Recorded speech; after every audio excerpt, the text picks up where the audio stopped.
13वीं बार बहू ने फिर स्नान करवाया और श्रृंगार किया। इस बार कान्हा जी ने सोचा, अब तो मुस्कुराना ही पड़ेगा, वरना यह भक्तिन मुझे और स्नान करवाएगी। जैसे ही बहू ने दर्पण उठाया और झुककर देखा, कान्हा जी की मूर्ति में एक मंद मोहक मुस्कान उभरी। बहू आनंद से झूम उठी। उसे विश्वास नहीं हुआ। उसने सोचा, शायद यह भ्रम है।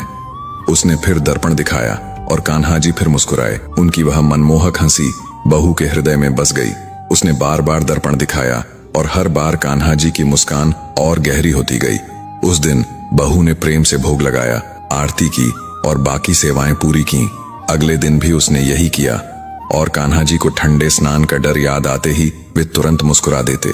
धीरे धीरे बहू को लगा कि वह सेवा में निपुण हो गई है। 1 महीने बाद माई लौटी और बहू से सेवा का हाल पूछा।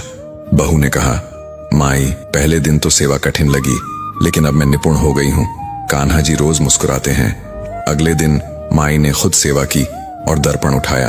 तभी कान्हा जी प्रकट हुए और बोले, माई, तेरी सेवा से मैं प्रसन्न हूं, पर दर्पण दिखाने की सेवा तो अब बहू रानी ही करेगी। उसकी भक्ति में कुछ और ही बात है। माई ने बहू से सारी बात सुनी और उसकी श्रद्धा देखकर गदगद हो गई। उसे समझ आ गया कि बहू ने अपने प्रेम से कान्हा जी का दिल जीत लिया। उसने खुशी खुशी कान्हा जी की सेवा बहू को सौंप दी और निश्चिंत हो गई। इस तरह एक साधारण भक्तिन